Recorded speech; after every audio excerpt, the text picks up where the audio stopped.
ಹುಚ್ಚು ನಾಯಿಯೊಂದು ಒಂದೇ ದಿನ 9 ಜನರ ಮೇಲೆ ಎರಗಿರುವಂತಹ ಘಟನೆ ಧಾರವಾಡದ ಸಾಧುನುವರ ಎಸ್ಟೇಟ್ ಹಾಗೂ ಶಿರಡಿ ನಗರದಲ್ಲಿ ನಡೆದಿದೆ.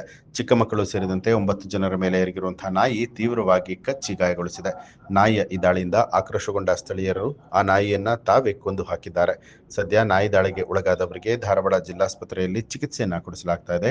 ಓರ್ವ ಬಾಲಕನ ಕಿವಿ ಹಾಗೂ ದೇಹದ ಇತರ ಕಡೆಗಳಲ್ಲಿ ಹುಚ್ಚು ನಾಯಿ ತೀವ್ರವಾಗಿ ಕಚ್ಚಿ ಗಾಯಗೊಳಿಸಿದ್ದು, ಈ ಬಾಲಕನಿಗೂ ಕೂಡ ಜಿಲ್ಲಾಸ್ಪತ್ರೆಯಲ್ಲಿ ಚಿಕಿತ್ಸೆಯನ್ನ ಕೊಡಿಸಲಾಗ್ತಾ ಇದೆ. ಸಾಧಾರಣ ರೀತಿಯಲ್ಲಿ ಬೆಳಗಿನ 4-5 ಜನನ ಮಕ್ಕಳನ್ನ ದೊಡ್ಡವ್ರನ್ನ ಸೇರಿ ನಾಯಿ ಕಚ್ಚಿ 8 ಜನ ಅಡ್ಮಿಂಟ್ ಆಗ್ಯಾರ.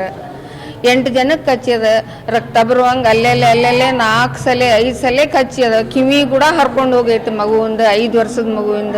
ಹುಚ್ಚು ನಾಯಿ ರೀ ಅದು, ಎಲ್ಲಾರ್ಗಿ ಬೇಕಾಬಿಟ್ಟಿ ಕಚ್ಚಾಕತೈತ್ರಿ. ಒಂದ ದಿನದಾಗನೇ 8 ಜನ ಕಡ್ದೈತ್ರಿ. ಸಣ್ಣ ಮಗುಗೆಲ್ಲ ಕಿವಿ ಹರ್ಕೊಂಡು 4-5 ತವದಲ್ಲಿ ಕಡ್ದದ.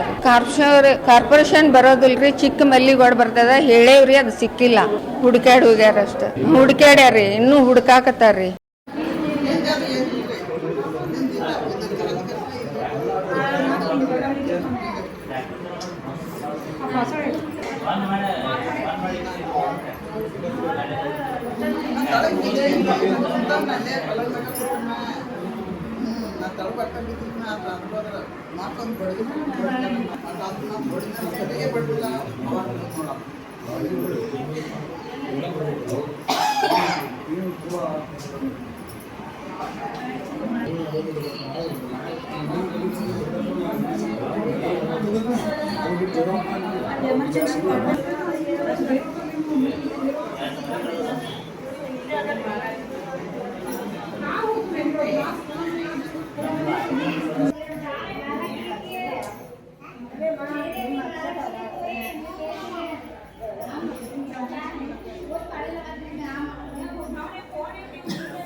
ನ್ಯೂಸ್ ಅಲರ್ಟ್, ನಿಮ್ಮಿಂದ ನಿಮಗಾಗಿ.